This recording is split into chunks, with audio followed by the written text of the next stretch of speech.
Ketika berbuka puasa, Nazrin yang merupakan penghuni di rumah sewa tersebut melihat Zulfarhan Osman iaitu mangsa dalam keadaan berselera memakan bubur yang mereka beli di bazar Ramadan. Sebaik selesai solat maghrib, tiba-tiba Azamuddin Mat Sofi iaitu tertuduh kedua memanggil Nazrin untuk melihat mangsa yang didapati dalam keadaan kaku dan tidak bergerak. Akmal Zuhairi iaitu tertuduh pertama seterusnya menghubungi ambulans dan mangsa kemudiannya dibawa ke Hospital Serdang. Setibanya di Hospital Serdang, mangsa terus dibawa ke Jabatan Kecemasan. Doktor yang memeriksa mangsa mendapati bahawa mangsa tidak menunjukkan tanda-tanda hidup lalu diberikan resusitasi kardiopulmonari iaitu CPR. Walau bagaimanapun, mangsa telah disahkan meninggal dunia pada jam 9.25 malam hari tersebut oleh pihak hospital. Apa sebenarnya punca kematian mangsa? Kenapa mangsa berada di rumah sewa Nazrin dan meninggal dunia di situ? Apa yang terjadi sebenarnya? Pada tarikh 17 Mei 2017, Akmal Zuhairi iaitu tertuduh pertama telah kehilangan sebuah komputer riba miliknya di bilik 410 blok Asrama Jebat di Universiti Pertahanan Nasional Malaysia UPNM. Pencarian yang dibuat oleh Akmal Zuhairi dan rakanya iaitu Syafiq Abdullah tidak berhasil menemukan komputer riba tersebut. Ini termasuklah pencarian komputer riba tersebut di bilik mangsa iaitu bilik 306 di blok Asrama Jebat juga tidak ditemukan. Untuk makluman, Syafiq Abdullah merupakan saksi mata dalam kes ini dan dua orang lagi saksi mata adalah Ahmad Senabil dan Syafiq Muhaimin. Ahmad Senabil, Syafiq Abdullah dan Syafiq Muhaimin melihat dengan mata sendiri apa yang telah berlaku kepada mangsa pada hari kejadian. Berbalik semula kepada kronologi kes, Akmal Zuhairi kemudiannya telah mendapatkan pertolongan daripada seorang rakannya iaitu Ashraf Abdullah iaitu tertuduh ke-18. Tujuan Akmal Zuhairi mendapatkan pertolongan daripada Ashraf Abdullah adalah untuk meminta bantuan daripada bapa Ashraf.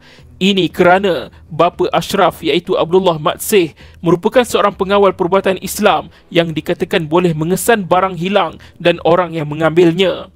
Abdullah Matsih dikatakan telah membuat solat sunat hajat dan solat sunat istikharah dan beliau mendapat petunjuk bahawa Zulfarhan iaitu mangsa yang telah mengambil komputer riba tersebut.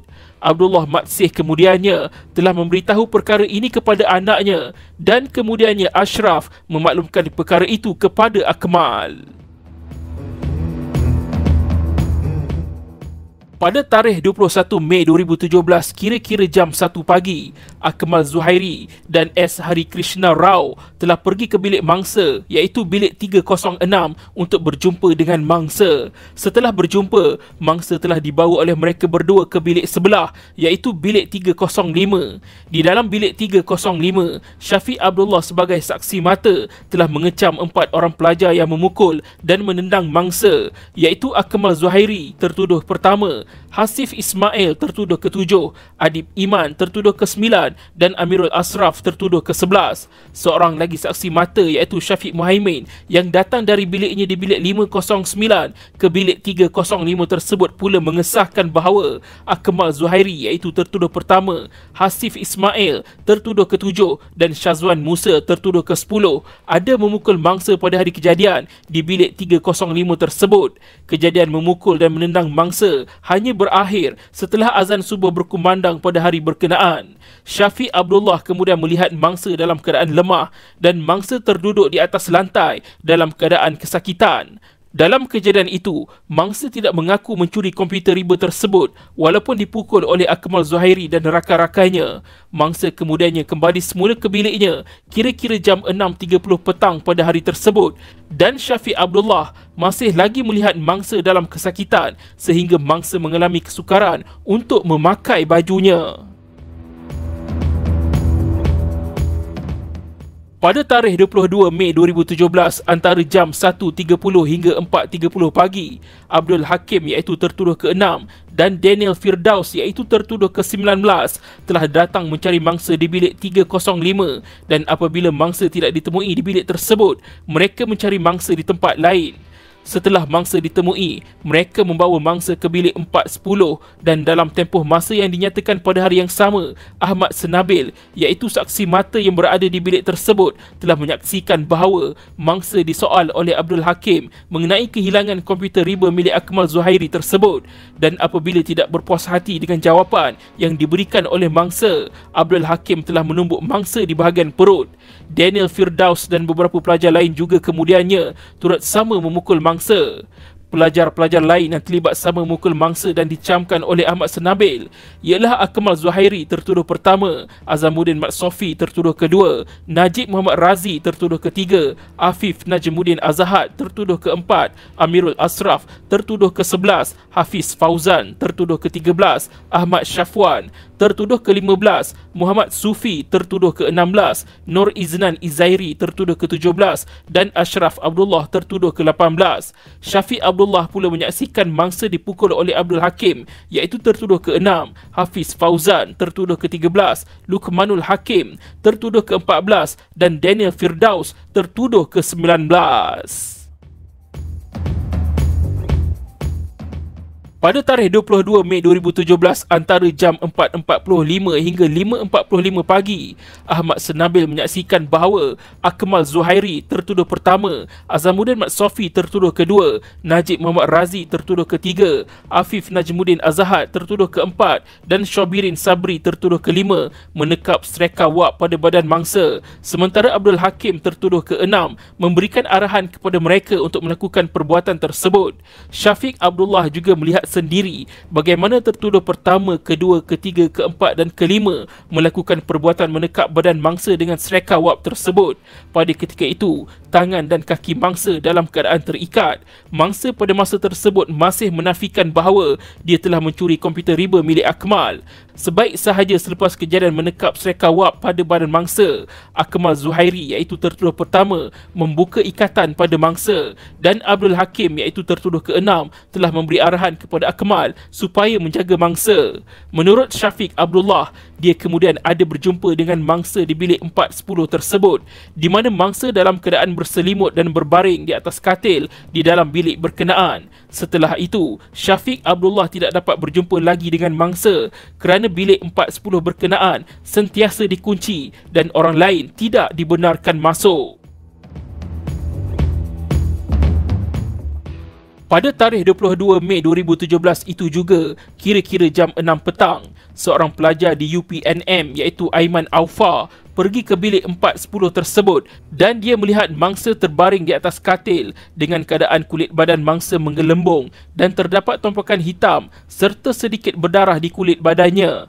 Di dalam bilik tersebut juga Aiman Aufa mendengar Akmal Zuhairi iaitu tertuduh pertama, Azamuddin Mat Sofi iaitu tertuduh kedua, Najib Muhammad Razi iaitu tertuduh ketiga, Luqmanul Hakim iaitu tertuduh ke-14 dan seorang lagi pelajar bernama Ali Farhan berbual sesama mereka yang antara isi perbualan tersebut ialah mereka tidak mahu membawa mangsa ke hospital dan ingin merawat sendiri mangsa kerana khawatir diketahui oleh jurulatih mereka. Jika diketahui oleh jurulatih, mereka boleh diambil tindakan dibuang dari UPNM atau dikenakan hukuman.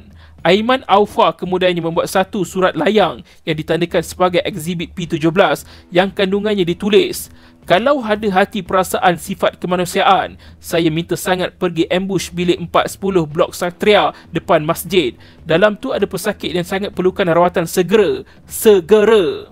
Surat layang ini telah diselitkan pada pagar Rumah Sakit Angkatan Tentera Resat pada keesokan harinya, iaitu pada 23 Mei 2017. Pada 23 Mei 2017 juga, semasa Aiman Aufa berada di biliknya di bilik 406 Blok Jebat, Akmal Zuhairi telah datang ke bilik tersebut dan memaklumkan kepada Aiman Aufa untuk menumpangkan mangsa di bilik 406 berkenaan. Mangsa telah dibawa masuk ke bilik tersebut dengan kerusi roda, kemudian dipapah dan diletakkan oleh Akmal Zuhairi di sebuah katil di hujung bilik berkenaan. Azamuddin Mat Sofi iaitu tertuduh kedua dan Muhammad Sufi iaitu tertuduh ke-16 telah diminta oleh Akmal Zuhairi iaitu tertuduh pertama untuk menjaga mangsa di bilik 406 tersebut. Akmal Zuhairi ada memaklumkan kepada Aiman Aufa bahawa jurulatih hendak memeriksa bilik 410 iaitu bilik mangsa ditempatkan sebelum itu. Semasa mangsa di bilik 406 tersebut, Akmal Zuhairi dan Muhammad Sufi ada menyapu ubat pada badan mangsa dan mangsa masih lagi boleh makan sendiri serta pergi ke bilik air sendiri. Aiman Aufa juga ada berbual dengan mangsa dan mangsa ada memberitahu kepadanya bahawa jika ingin menyapu ubat pada badannya, tunggu semasa dia sedang tidur kerana jika mangsa sedang dalam keadaan sedar, mangsa akan merasa sakit apabila sapuan ubat dilakukan. Pada tarikh 27 Mei 2017, Akmal Zuhairi iaitu tertuduh pertama, Azamuddin Mat Sofi iaitu tertuduh kedua, Afif Najmuddin Azahad tertuduh keempat dan Abdul Hakim tertuduh keenam telah membawa mangsa ke klinik As-Salam di Bangi, Selangor. Apabila bertemu dengan Dr. Azfar, mereka telah meminta kepada Dr. Azfar supaya mencuci luka mangsa dan membuat dressing luka pada mangsa. Mereka juga memaklumkan kepada Dr. Azfar bahawa kecederaan yang dialami mangsa adalah disebabkan oleh letupan yang melibatkan wap semasa latihan mereka di Port Dickson, Negeri Sembilan. Dr. Azfar yang memeriksa mangsa menjelaskan kepada mereka bahawa mangsa perlu dibawa ke Hospital Serdang untuk rawatan dan Dr. Azfar mengeluarkan surat rujukan yang ditandakan sebagai Exhibit P13. Dr. Azfar juga menawarkan kereta ambulans untuk membawa mangsa ke hospital. Walaupun begitu, atas permintaan mereka, Dr. Azfar memberikan rawatan terhadap kecederaan mangsa dan memberikan ubat serta antibiotik untuk mangsa. Mereka juga memaklumkan kepada Dr. Azfar bahawa mereka boleh membawa mangsa ke hospital dengan kereta. Walau bagaimanapun, mangsa tidak dibawa oleh mereka ke hospital seperti yang disarankan oleh Dr. Azfar. Ketika rawatan diberikan kepada mangsa, Dr. Azfar mendapati bahawa vital sign mangsa dari segi tekanan darah, denyutan nadi dan suhu badannya adalah stabil. Pada tarikh 30 Mei 2017, kira-kira jam 12.30 malam, Akmal Zuhairi dan Azamuddin Mat Sofi telah membawa mangsa ke rumah sewa rakan Akmal iaitu Muhammad Nazrin di Decentrim Residence di Jalan Ikram Unit 10 Bangi. Akmal Zuhairi juga ada memaklumkan kepada Nazrin bahawa mereka ingin ke klinik untuk rawatan mangsa. Pada 31 Mei 2017, Akmal Zuhairi dan Azamuddin Mat Sofi telah sekali lagi membawa mangsa berjumpa dengan Dr. Azfar di klinik As-Salam. Apabila ditanya oleh Dr. Azfar mengapa mangsa tidak dibawa ke hospital, mereka memaklumkan bahawa mangsa telah beransur baik. Zul Farhan iaitu mangsa Akmal Zuhairi dan Azamuddin Mat Sofi juga telah meminta kepada Dr. Azfar supaya membuat dressing pada kecederaan mangsa. Permintaan mereka tersebut dipenuhi oleh Dr. Azfar dan pada masa yang sama, Dr. Azfar meminta sekali lagi kepada mereka supaya mangsa dibawa ke hospital. Dr. Azfar juga mendapati vital sign mangsa dalam keadaan biasa. Dr. Azfar juga sekali lagi mengeluarkan surat rujukan yang ditanda sebagai Exhibit P14 untuk mangsa dirujuk ke Hospital Serdang.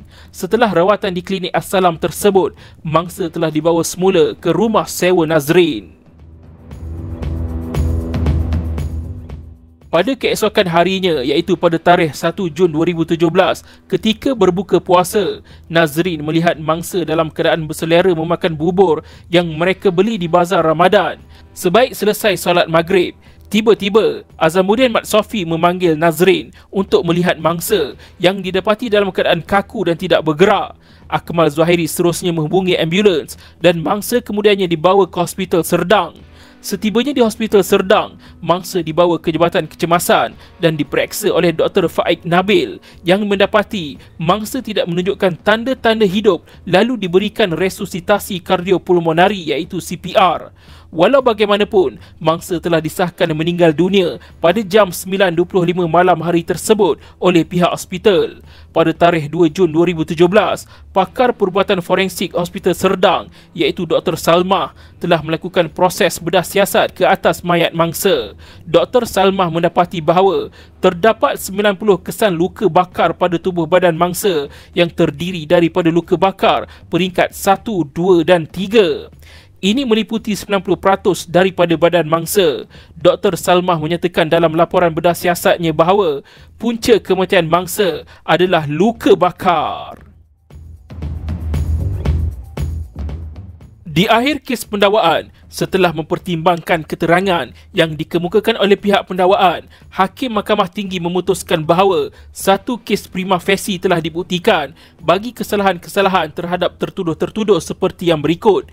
Yang pertama, terhadap Akmal Zuhairi iaitu tertuduh pertama, Azamuddin Mat Sofi tertuduh kedua, Najib Muhammad Razi tertuduh ketiga, Afif Najmuddin Azahad tertuduh keempat dan Syabirin Sabri tertuduh kelima bagi kesalahan membunuh yang dihukum di bawah Seksyen 302 Kanun Keseksaan. Yang kedua, terhadap Abdul Hakim iaitu tertuduh keenam bagi kesalahan bersubahat membunuh di bawah Seksyen 109 Kanun Keseksaan dibaca bersama Seksyen 302 Kanun yang sama. Yang ketiga, terhadap kesemua tertuduh kecuali Syabirin Sabri tertuduh kelima, Abdul Hakim tertuduh keenam dan Akmal Akif tertuduh ke-8 bagi kesalahan pada 21 Mei 2017 iaitu dengan sengaja menyebabkan kecederaan terhadap mangsa bagi maksud mendapatkan pengakuan di bawah Seksyen 330 Kanun Keseksaan.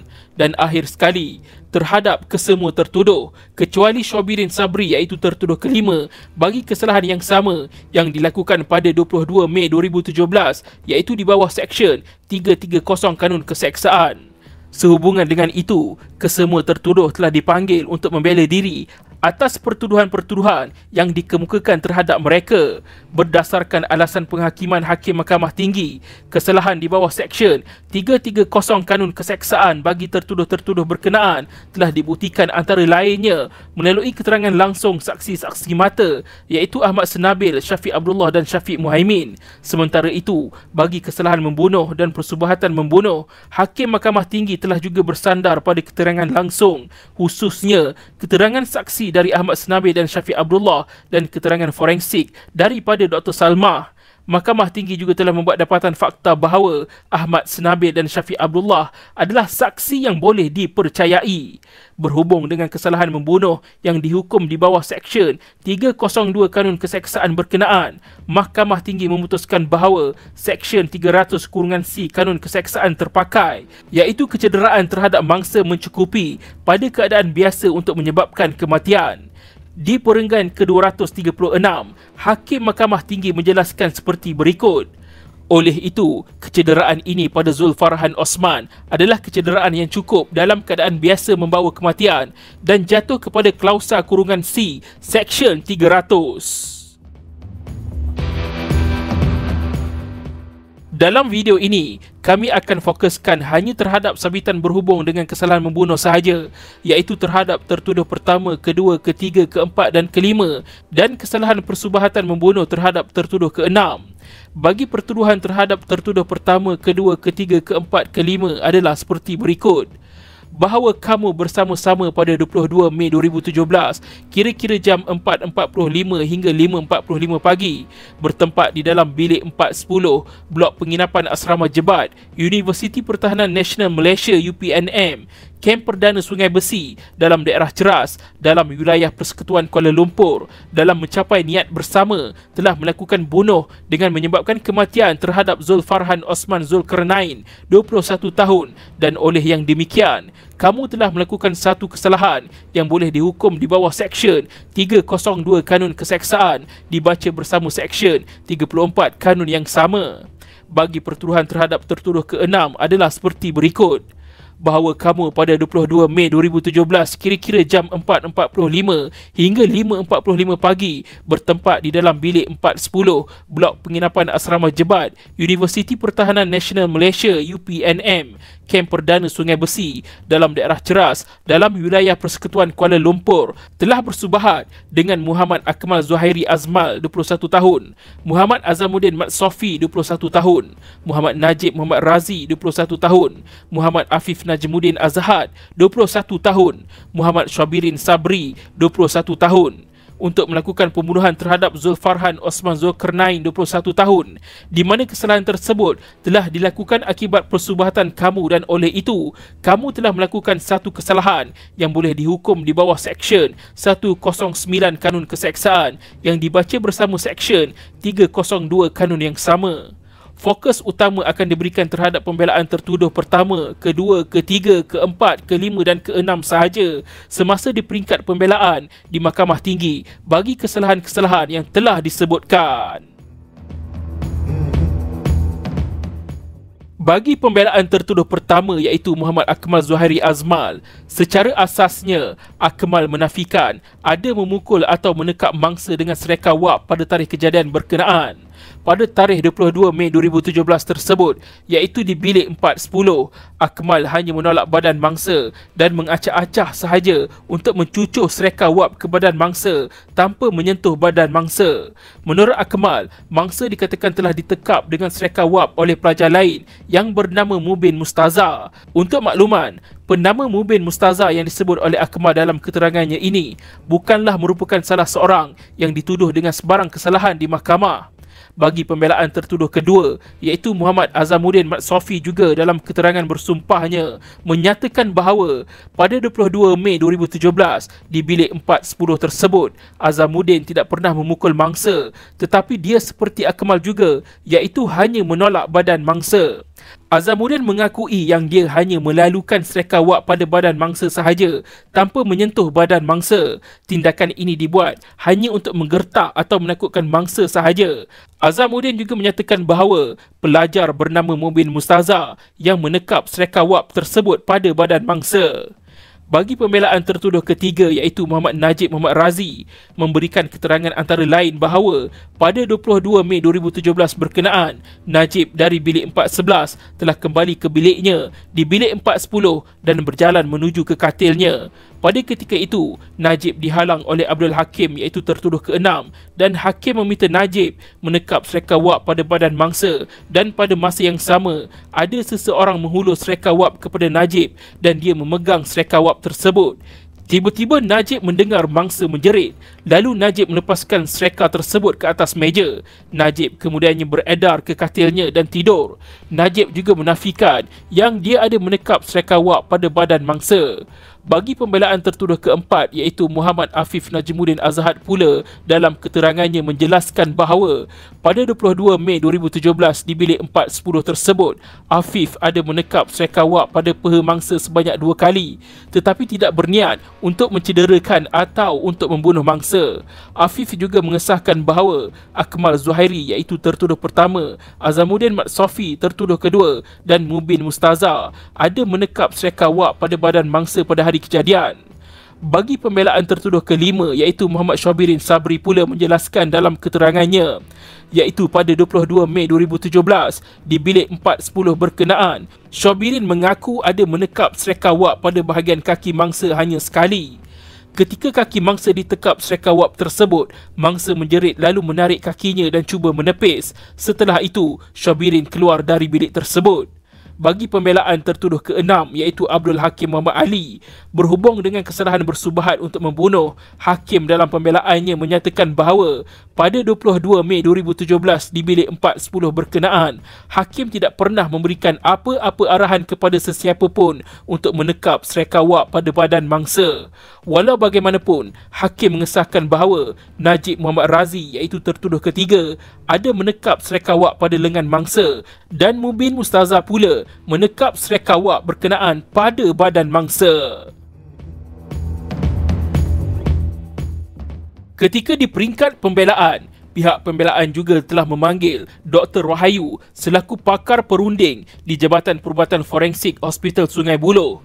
Dr. Rahayu yang tidak terlibat dalam proses bedah siasat ke atas mayat mangsa telah memberikan pendapatnya berdasarkan gambar-gambar mangsa dan slide-slide mikroskopik organ mangsa dan laporan bedah siasat yang disediakan oleh Dr. Salma. Dr. Rahayu memberikan keterangannya antara lain, terdapat percanggahan berhubung deskripsi luka bakar yang dinyatakan oleh Dr. Salma dan kesan luka bakar hanya meliputi 67% badan mangsa. Dr. Rahayu juga menjelaskan bahawa kecederaan luka bakar mangsa tidak menyebabkan kematiannya dan punca lain yang juga boleh menyebabkan kematian mangsa tidak boleh diketepikan. Dr. Rahayu juga membuat dapatan bahawa punca kematian mangsa adalah jangkitan pada paru-paru. Hakim Mahkamah Tinggi yang telah meneliti keterangan pihak pembelaan dan juga pihak pendakwaan mendapati bahawa kesalahan membunuh yang dihukum di bawah Seksyen 302 Kanun Keseksaan tidak dapat dibuktikan oleh pihak pendakwaan melampaui keraguan yang munasabah terhadap tertuduh pertama, kedua, ketiga, keempat dan kelima. Sebaliknya, kesalahan yang berjaya dibuktikan terhadap tertuduh pertama, kedua, ketiga, keempat dan kelima adalah kesalahan mematikan orang dengan salah yang tidak terjumlah kepada kesalahan membunuh, iaitu kesalahan yang boleh dihukum di bawah Seksyen 304(a) Kanun Keseksaan. Sehubungan dengan itu, tertuduh pertama, kedua, ketiga, keempat dan kelima telah disabitkan dengan kesalahan di bawah Seksyen 304(a) ini, sementara tertuduh keenam dituduh bagi kesalahan persubahatan. Keenam-enam tertuduh kemudiannya dijatuhkan hukuman 18 tahun penjara dari tarikh mereka ditangkap. Bagi maksud penjelasan menyeluruh, Hakim Mahkamah Tinggi juga mendapati bahawa pihak pembelaan gagal menimbulkan keraguan yang munasabah bagi kesalahan di bawah Seksyen 330 Kanun Keseksaan terhadap tertuduh-tertuduh, lalu mensabitkan mereka bagi kesalahan tersebut. Tertuduh-tertuduh berkenaan kemudiannya dijatuhkan hukuman penjara selama 3 tahun dari tarikh ditangkap. Kes tidak hanya terhenti di sini. Kedua-dua pihak, iaitu pihak pendakwaan dan pihak pembelaan yang tidak berpuas hati dengan keputusan Mahkamah Tinggi tersebut telah mengemukakan rayuan ke Mahkamah Rayuan. Bagi pihak pembelaan, mereka tidak berpuas hati dengan sabitan bagi kesalahan di bawah Seksyen 330 Kanun Keseksaan dan Seksyen 304(a) Kanun yang sama. Manakala bagi pihak pendakwaan pula, mereka tidak berpuas hati dengan sabitan di bawah Seksyen 304(a) Kanun Keseksaan dan bukannya bagi kesalahan membunuh yang boleh dihukum di bawah Seksyen 302 Kanun yang sama. Apakah keputusan Mahkamah Rayuan? Adakah tertuduh disabitkan semula dengan kesalahan membunuh di bawah Seksyen 302 ataupun kekal dengan kesalahan menyebabkan kematian mangsa di bawah Seksyen 304(a)? Setelah mendengar hujahan daripada kesemua pihak, Mahkamah Rayuan mendapati bahawa bagi sabitan di bawah Seksyen 330 Kanun Keseksaan, Hakim Mahkamah Tinggi telah membuat penilaian yang betul apabila menerima keterangan dari saksi-saksi mata, iaitu Ahmad Senabil dan Syafiq Abdullah yang melihat sendiri kejadian yang berlaku kepada mangsa. Mahkamah Rayuan juga mendapati bahawa tiada alasan lain untuk mengganggu keputusan Mahkamah Tinggi berhubung dengan sabitan bagi kesalahan ini. Sehubungan itu, sabitan bagi kesalahan di bawah Seksyen 330 Kanun Keseksaan ini dikekalkan. Walau bagaimanapun, berhubung dengan sabitan di bawah Seksyen 304(a) Kanun Keseksaan, Mahkamah Rayuan mendapati bahawa pihak pendakwaan telah berjaya membuktikan elemen Seksyen 300(c) Kanun Keseksaan dan Hakim Mahkamah Tinggi telah terkilaf apabila hanya mensabitkan tertuduh pertama, kedua, ketiga, keempat, kelima dan keenam bagi kesalahan di bawah Seksyen 304(a). Mahkamah Rayuan memutuskan bahawa tertuduh pertama, kedua, ketiga, keempat, kelima dan keenam sewajarnya disabitkan bagi kesalahan membunuh yang dihukum di bawah Seksyen 302 Kanun yang sama. Mahkamah Rayuan dalam membuat keputusan ini antara lain menjelaskan bahawa Mahkamah Tinggi adalah betul apabila tidak menerima keterangan dari Dr. Rohayu yang tidak melakukan proses bedah siasat terhadap mayat mangsa. Mahkamah Rayuan seterusnya bersetuju dengan pendapat dari Dr. Salmah bahawa punca kematian mangsa adalah luka bakar dan luka bakar itu pada lazimnya boleh menyebabkan kematian. Mahkamah Rayuan juga memutuskan bahawa tertuduh keenam bersubahat dalam membunuh mangsa apabila memberikan arahan untuk menekap mangsa dengan sereka wap pada tarikh dan masa kejadian. Sehubungan itu juga, Mahkamah Rayuan membuat keputusan mensabitkan tertuduh pertama, kedua, ketiga, keempat dan kelima dengan kesalahan membunuh dan tertuduh keenam disabitkan dengan kesalahan bersubahat untuk membunuh. Ini bermaksud tertuduh pertama, kedua, ketiga, keempat, kelima dan keenam dijatuhkan dengan hukuman gantung sampai mati. Kes tidak hanya terhenti di sini. Kes kemudian dibawa ke peringkat mahkamah tertinggi di Malaysia, iaitu Mahkamah Persekutuan. Apakah keputusan Mahkamah Persekutuan? Adakah tertuduh pertama, kedua, ketiga, keempat, kelima dan keenam terlepas dari hukuman mati atau dikekalkan? Ketika perbicaraan rayuan di Mahkamah Persekutuan, peguam bela kepada Akmal Zuhairi iaitu tertuduh pertama dan Azamuddin Mat Sofi iaitu tertuduh kedua mempertikaikan punca kematian mangsa adalah luka bakar. Ini kerana terdapat punca lain yang dikemukakan oleh pihak pembelaan untuk pertimbangan mahkamah. Ini antara lain berdasarkan keterangan dari Dr. Rohayu yang merumuskan bahawa punca kematian mangsa adalah jangkitan pada paru-paru. Keterangan Dr. Rohayu ini walaupun ditolak oleh Hakim Mahkamah Tinggi, dihujahkan bahawa undang-undang menghendaki Hakim Mahkamah Tinggi membuat dapatan selanjutnya, iaitu sama ada keterangan Dr. Rohayu tersebut telah menimbulkan keraguan munasabah berhubung punca kematian mangsa.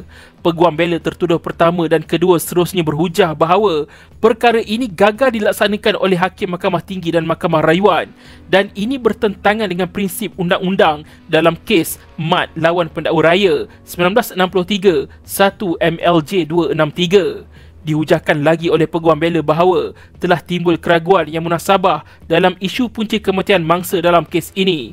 Peguam bela seterusnya berhujah bahawa berdasarkan keseluruhan keterangan Dr. Salma, pihak pendakwaan telah gagal membuktikan bahawa kecederaan luka bakar yang dialami mangsa pada lazimnya menyebabkan kematian. Saranan ini disahkan oleh saksi pembelaan iaitu Dr. Rohayu yang menjelaskan bahawa luka bakar yang melebihi 30% tidak semestinya menyebabkan kematian walaupun luka bakar tersebut boleh menyebabkan kematian. Maka dengan itu, hujahan pihak pendakwaan telah gagal membuktikan satu lagi elemen di bawah Seksyen 300-C Kanun Keseksaan.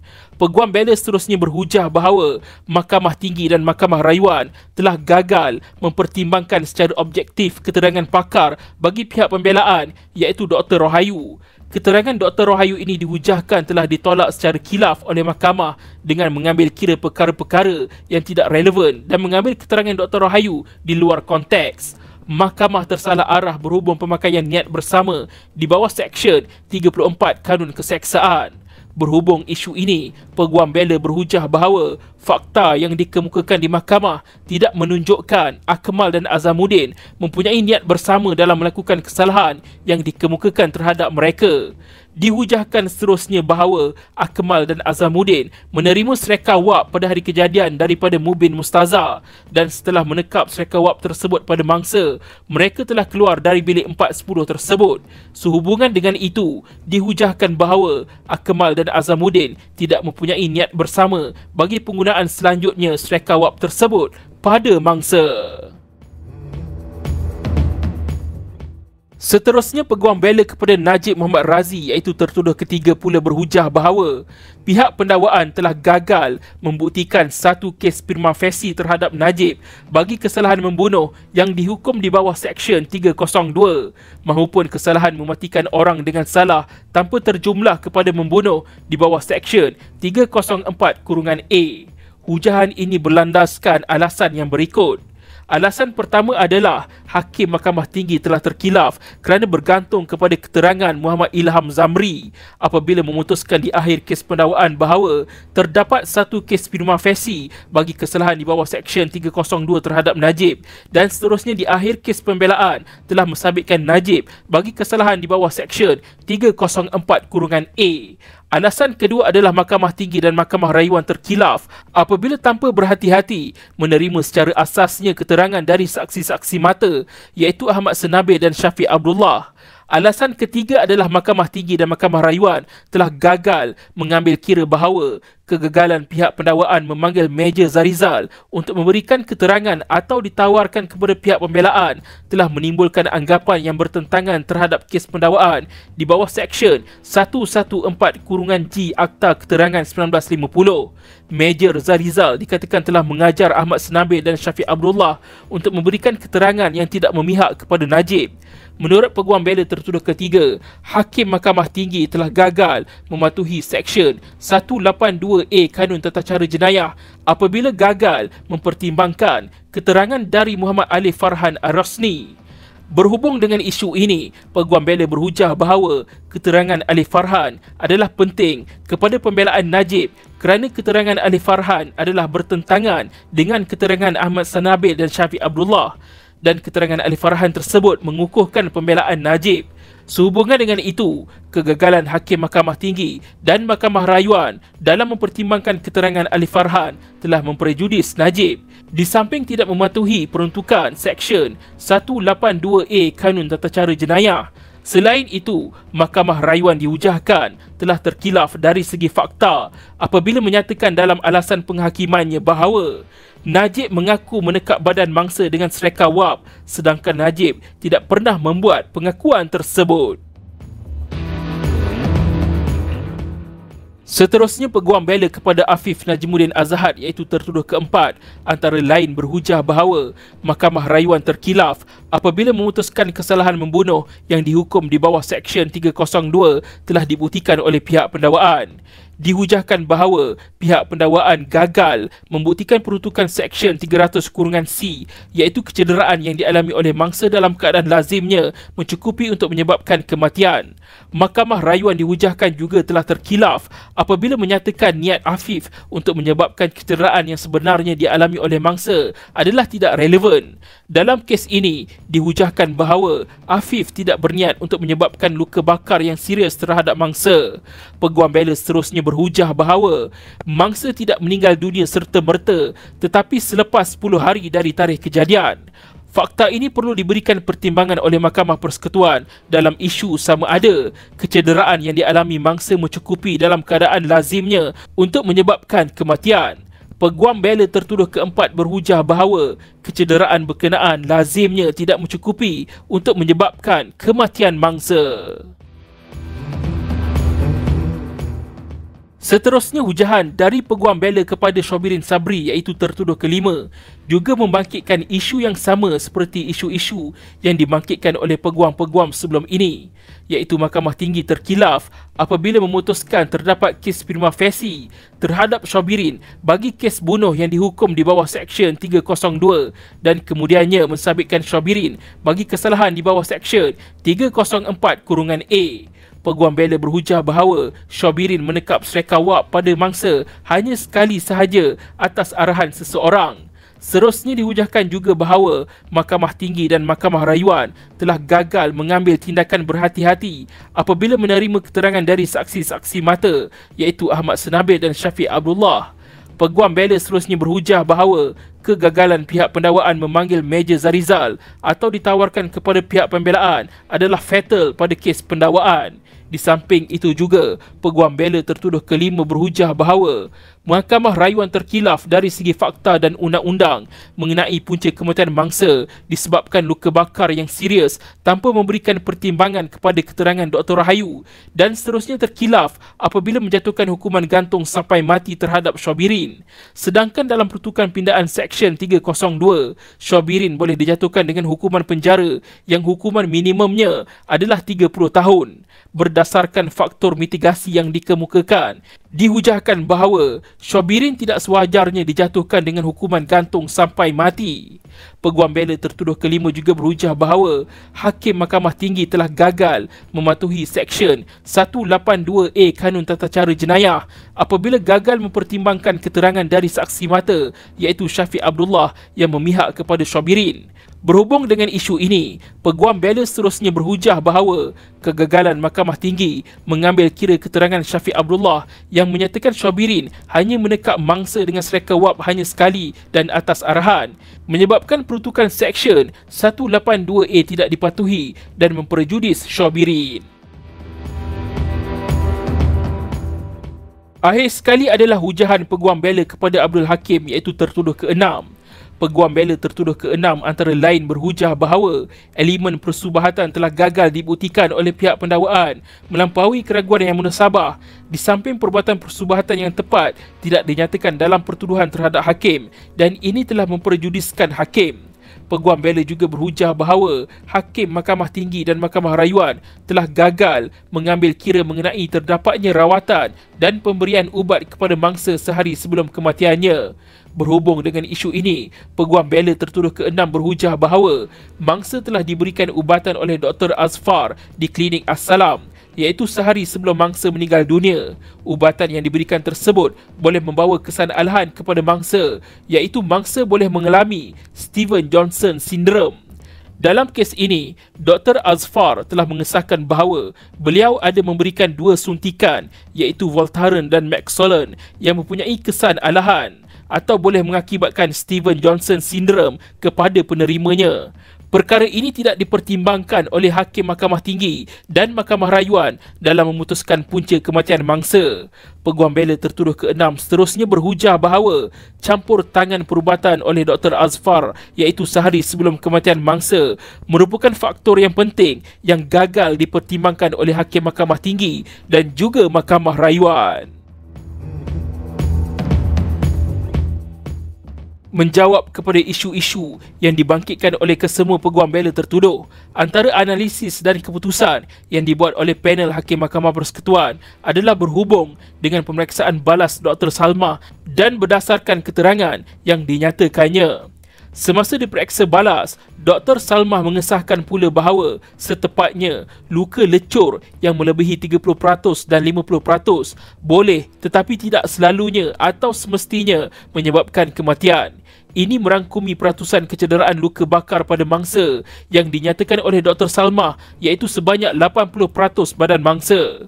Sehubungan itu, keterangan Dr. Salmah semasa pemeriksaan utama yang mengesahkan bahawa kecederaan luka lecur pada badan mangsa lazimnya adalah mencukupi untuk menyebabkan kematian telah tercabar dengan keterangan Dr. Salmah sendiri semasa diperiksa balas. Lebih-lebih lagi, Dr. Salmah mengesahkan semasa diperiksa balas itu bahawa setepatnya luka bakar berkenaan tidak selalunya atau semestinya menyebabkan kematian, tetapi boleh menyebabkan kematian. Pihak pendakwaan langsung tidak menyentuh perkara ini atau mendapatkan penjelasan lanjut daripada Dr. Salmah semasa pemeriksaan semula. Sehubungan itu, keterangan Dr. Salmah semasa diperiksa balas tersebut berdiri utuh tanpa cabaran di peringkat pemeriksaan semula. Berdasarkan maksud perkataan lazimnya seperti yang telah dihuraikan terdahulu, perkataan boleh tidak mempunyai maksud yang sama atau bermaksud lazimnya. Perkataan boleh dan lazimnya membawa maksud yang jauh berbeza. Kamus Dewan Perdana oleh Dewan Bahasa dan Pustaka telah mendefinisikan perkataan boleh di muka surat 311 sebagai berupaya untuk atau mampu untuk, dan perkataan boleh jadi didefinisikan di muka surat 312 sebagai mungkin benar berlaku, belum diketahui atau belum dapat dipastikan. Kesimpulannya, keterangan dari pakar Dr. Salmah yang jelas di mahkamah pada peringkat pendakwaan ini ialah kesan luka bakar pada mangsa hanya boleh menyebabkan kematian. Di sini, elemen utama iaitu kecederaan pada mangsa tersebut pada lazimnya adalah mencukupi untuk menyebabkan kematian yang dinyatakan semasa pemeriksaan utama telah gagal dipertahankan semasa diperiksa balas sehingga Dr. Salmah selesai memberikan keterangannya. Seterusnya, keterangan dari Dr. Azfar juga perlu diberikan perhatian dalam isu ini. Dr. Azfar telah merawat mangsa pada 27 Mei 2017 dan 31 Mei 2017 di Klinik As-Salam Bangi. Pada 27 Mei 2017, iaitu 5 hari selepas kejadian, hasil pemeriksaan Dr. Azfar mendapati bahawa vital sign mangsa adalah dalam keadaan stabil, iaitu tekanan darahnya 118/78, degupan jantungnya ialah 100 degupan setiap minit, oksigennya adalah 100% dan bacaan suhu badannya adalah 36.5 darjah Celsius. Begitu juga pada 31 Mei 2017, keadaan vital sign mangsa adalah dalam keadaan biasa sahaja, iaitu dengan tekanan darah 110/70, 98 degupan jantung seminit, tahap oksigen 99% dan suhu badan 36 darjah Celsius. Keterangan Dr. Azfar ini tidak membantu untuk menunjukkan bahawa kecederaan yang dialami mangsa lazimnya adalah mencukupi untuk menyebabkan kematian, malahan sebaliknya. Di sini tidak dipertikaikan bahawa kecederaan luka bakar pada mangsa boleh membawa kematian, tetapi berdasarkan keterangan pada peringkat pendakwaan ini sahaja, tidak dapat membuktikan bahawa kecederaan luka bakar tersebut pada lazimnya adalah mencukupi untuk menyebabkan kematian mangsa. Menurut Mahkamah Persekutuan, pihak pendakwaan yang telah membuktikan elemen Seksyen 300-C tersebut ada mengemukakan satu kes Mahkamah Agong di India, iaitu Sudarshan Kumar lawan State of Delhi 1974 AIR dalam kurungan SC 2328 yang melibatkan kes tertuduh mencurah asid pada mangsa.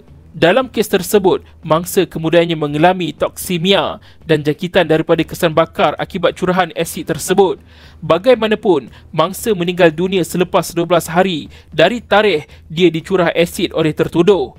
Mahkamah bicara dalam kes tersebut telah mensabitkan tertuduh bagi kesalahan membunuh yang dihukum di bawah Seksyen 302 Indian Penal Code dan keputusan ini disahkan oleh Mahkamah Agong. Dalam kes tersebut, pakar yang merawat mangsa iaitu Dr. V.K. Jain memberikan keterangan bahawa kecederaan mangsa pada lazimnya adalah mencukupi untuk menyebabkan kematian, dan keterangan ini disokong oleh seorang lagi pakar iaitu Dr. K.S. Kumar. Keterangan dari pakar-pakar ini tidak dicabar semasa perbicaraan.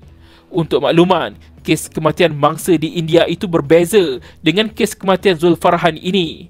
Ini kerana keterangan pakar iaitu Dr. Salmah pada peringkat pendakwaan sendiri telah tercabar semasa diperiksa balas oleh peguam dengan pengesahan yang dibuat oleh Dr. Salmah bahawa kecederaan pada mangsa tidak selalunya atau semestinya menyebabkan kematian. Penggunaan frasa boleh menyebabkan kematian atau peluang hidup mangsa adalah tipis tidak dapat melunturkan penyataan Dr. Salmah bahawa kecederaan luka bakar tersebut tidak selalunya atau semestinya menyebabkan kematian. Penggunaan perkataan boleh hanya merupakan satu kemungkinan sahaja dan ianya tidak semestinya terjadi. Ini telah membuatkan salah satu elemen penting Seksyen 300-C telah gagal dibuktikan oleh pihak pendakwaan.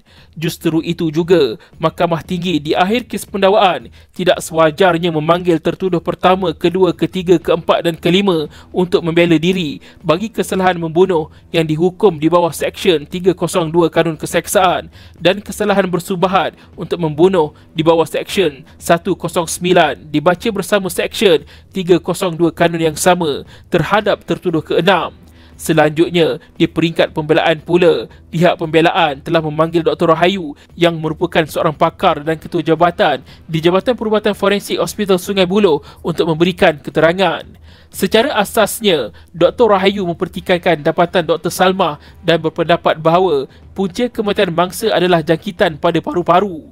Dr. Rahayu juga telah memberikan alasan mengapa pendapatnya itu bertentangan dengan pendapat Dr. Salmah. Mahkamah Persekutuan kemudiannya mendapati bahawa dengan keterangan Dr. Salmah yang tercabar semasa diperiksa balas dan dengan adanya keterangan Dr. Rahayu yang mempertikaikan keterangan Dr. Salmah, pihak pendakwaan juga telah gagal membuktikan Seksyen 300-C Kanun Keseksaan melampaui keraguan yang munasabah. Antara analisis dan keputusan lain yang dibuat oleh panel Hakim Mahkamah Persekutuan adalah berhubung dengan hujahan peguam bela tertuduh ketiga yang mengatakan bahawa Hakim Mahkamah Tinggi tidak menimbangkan keterangan dari Muhammad Ali Farhan Erosni yang dikatakan memihak kepada tertuduh ketiga. Dihujahkan lagi bahawa jika keterangan Ali Farhan diambil kira, sudah tentu keterangan itu dapat menyanggah keterangan saksi-saksi mata iaitu Ahmad Senabil dan Syafiq Abdullah. Menurut Mahkamah Persekutuan, berkaitan dengan hujahan ini, Hakim Mahkamah Tinggi ada menggariskan keterangan Ali Farhan dalam alasan penghakimannya, iaitu di perenggan 725 hingga 736 dalam alasan penghakiman tersebut. Ini sendiri dapat menunjukkan bahawa Mahkamah Tinggi memberikan perhatian kepada keterangan Ali Farhan dalam penghakimannya. Mahkamah Tinggi juga dalam perenggan-perenggan yang dinyatakan berkenaan telah memperincikan peranan dan penglibatan Ali Farhan. Hakim Mahkamah Tinggi juga telah menyatakan di perenggan 730 di alasan penghakimannya antara lain bahawa Alif Farhan belajar dan tidur di bilik 411 dan hanya kembali ke bilik 410 pada jam 6.30 pagi pada tarikh 22 Mei 2017 tersebut. Berdasarkan pertuduhan, kejadian menekap sereka wak pada mangsa adalah antara jam 4.45 hingga 5.45 pagi. Sehubungan itu, dalam tempoh tersebut, Alif Farhan tiada di tempat kejadian. Tiada sebarang keterangan daripada Alif Farhan yang dikatakan boleh menyanggah keterangan saksi-saksi mata, iaitu Ahmad Senabil dan Syafiq Abdullah yang berada di tempat kejadian. Tambahan pula, Hakim Mahkamah Tinggi seperti dinyatakan terdahulu telah membuat dapatan fakta bahawa Ahmad Senabil dan Syafiq Abdullah adalah saksi-saksi yang boleh dipercayai. Antara analisis dan keputusan lain yang dibuat oleh panel Hakim Mahkamah Persekutuan adalah berhubung dengan hujahan peguam bela tertuduh ketiga yang mengatakan bahawa tindakan Meja Zarizal memberikan amaran kepada saksi mata iaitu Ahmad Senabil supaya tidak memberikan keterangan yang memihak kepada tertuduh adalah material dan dapat mencabar kebolehpercayaan keterangan Ahmad Senabil di mahkamah. Justru itu, kegagalan pihak pendakwaan memanggil Meja Zarizal untuk memberikan keterangan atau menawarkan saksi itu kepada pihak pembelaan telah menimbulkan anggapan yang bertentangan terhadap kes pendakwaan di bawah Seksyen 114-G Akta Keterangan 1950. Menurut Mahkamah Persekutuan berhubung dengan isu ini, keterangan dari Ahmad Senabil hendaklah dilihat secara keseluruhannya. Semasa diperiksa balas oleh peguam, Ahmad Senabil telah menjelaskan bahawa Meja Zarizal ada memberikan nasihat dan menafikan keterangan Ahmad Senabil di mahkamah adalah tidak benar. Ahmad Senabil juga telah mengesahkan bahawa keterangannya di mahkamah adalah sama dengan kenyataan percakapannya kepada pihak polis. Ahmad Senabil seterusnya menafikan bahawa kenyataan yang diberikan kepada pihak polis adalah rekaannya. Berdasarkan keterangan Ahmad Senabil di mahkamah, panel Hakim Mahkamah Persekutuan tidak nampak bagaimana keterangan Meja Zarizal adalah material dalam kes ini. Tiada kelompangan tercipta pada kes pendakwaan tanpa keterangan Meja Zarizal itu dan segala cabaran berhubung dengan kebenaran keterangan Ahmad Senabil telah pun dijawab oleh beliau sendiri semasa diperiksa balas oleh peguam. Justru itu juga, hujahan peguam bela bahawa peruntukan Seksyen 114-G terpakai dalam kes ini dengan jelas tidak bermerit. Antara analisis lain yang dibuat oleh panel Hakim Mahkamah Persekutuan adalah berhubung dengan hujahan peguam bela tertuduh ke-6 yang mengatakan bahawa mangsa mengalami alahan atau Steven Johnson Syndrome daripada ubatan yang diberikan oleh Dr. Azfar, dan salah satu daripada kesan Steven Johnson Syndrome ini adalah kesan bakar pada badan. Alahan ini juga dihujahkan boleh menjadi punca kematian mangsa. Walau bagaimanapun, semasa diperiksa semula, Dr. Azfar telah menjelaskan bahawa hasil pemeriksaannya terhadap mangsa tidak menunjukkan bahawa mangsa ada mengalami apa-apa alahan. Dr. Azfar seterusnya menafikan bahawa alahan ubat telah menyebabkan kematian mangsa dan mangsa juga tidak mengalami tanda-tanda Steven Johnson Syndrome. Menurut Mahkamah Persekutuan, berdasarkan keterangan Dr. Azfar tersebut, isu Steven Johnson Syndrome ini tidak dapat membantu pembelaan tertuduh-tertuduh dan tidak bermerit. Antara analisis dan keputusan lain yang dibuat oleh panel Hakim Mahkamah Persekutuan adalah berhubung dengan pelajar bernama Mubin Mustaza yang terlibat sama dalam kes ini. Dalam kes ini, tertuduh pertama, kedua dan ketiga menafikan yang mereka ada menekap sereka wak pada badan mangsa dan menyatakan dalam keterangan mereka bahawa pelajar Mubin Mustaza yang sebenarnya menekap sereka wak pada badan mangsa pada hari kejadian. Walau bagaimanapun, perkara ini tidak disarankan kepada saksi-saksi pendakwaan di peringkat pendakwaan kes, terutamanya saksi-saksi mata iaitu Ahmad Senabil dan Syafiq Abdullah. Malahan semasa pemeriksaan balas Syafiq Abdullah, beliau mengesahkan bahawa beliau tidak nampak Mubin Mustaza melakukan apa-apa kepada mangsa pada malam kedua iaitu pada 22 Mei 2017 tersebut. Seterusnya, tertuduh keempat sendiri dalam pembelaannya ada menyatakan bahawa tertuduh pertama dan kedua ada menekap sereka wak pada badan mangsa pada hari kejadian. Kegagalan pihak pembelaan menyarankan perkara ini kepada saksi-saksi pendakwaan telah membolehkan satu kesimpulan dibuat bahawa pembelaan tersebut merupakan sesuatu pembelaan fikir semula. Sehubungan itu, Mahkamah Persekutuan bersetuju dengan dapatan mahkamah sebelum ini bahawa tertuduh-tertuduh telah gagal menimbulkan keraguan yang munasabah terhadap kes pendakwaan dan dalam konteks ini, bagi kesalahan di bawah Seksyen 304-A terhadap tertuduh pertama, kedua, ketiga, keempat dan kelima dan kesalahan persubahatan di bawah Seksyen 109 Kanun Keseksaan bagi kesalahan Seksyen 304-A tersebut terhadap tertuduh keenam. Setelah menilai hujahan dari kedua-dua belah pihak secara maksima, panel Hakim Mahkamah Persekutuan sebulat suara menyatakan bahawa sabitan ke atas tertuduh pertama, kedua, ketiga, keempat dan kelima bagi kesalahan membunuh yang dihukum di bawah Seksyen 302 Kanun Keseksaan dan kesalahan persubahatan membunuh ke atas tertuduh keenam di bawah Seksyen 109 Kanun Keseksaan dan dibaca bersama Seksyen 302 Kanun yang sama tidak dapat dipertahankan. Sehubungan itu, keputusan Mahkamah Rayuan yang mensabitkan ke-6 tertuduh bagi kesalahan tersebut adalah diketepikan. Ini bermaksud Akmal Zuhairi, Azamuddin Mat Sofi, Najib Muhammad Razi, Afif Najmuddin Azhad, Shobirin Sabri dan Abdul Hakim terlepas dari hukuman gantung sampai mati. Walau bagaimanapun, keterangan yang dikemukakan di mahkamah mencukupi melampaui keraguan yang munasabah untuk sabitan bagi kesalahan mematikan orang dengan salah yang tidak terjumlah kepada kesalahan membunuh di bawah Seksyen 304-A Kanun Keseksaan. Justeru itu, keputusan Mahkamah Tinggi yang mensabitkan tertuduh pertama, kedua, ketiga, keempat dan kelima bagi kesalahan di bawah Seksyen 304-A Kanun Keseksaan dan mensabitkan tertuduh keenam bagi kesalahan bersubahat di bawah Seksyen 109 dibaca bersama Seksyen 304-A dengan ini dikembalikan. Hukuman terhadap ke-6 tertuduh yang dijatuhkan oleh Hakim Mahkamah Tinggi juga dikekalkan. Ini bermaksud tertuduh pertama, kedua, ketiga, keempat, kelima dan keenam dikembalikan semula dengan hukuman penjara 18 tahun dari tarikh mereka ditangkap. Penghakiman penuh boleh dirujuk dalam kes Muhammad Akmal Zuhairi Azmal dan lain-lain lawan pendakwa raya 2025 MLJU 874 Mahkamah Persekutuan Putrajaya. Nombor rayuan jenayah 05-M 10307 tahun 2024-W dan 05-M 10707 tahun 2024-W.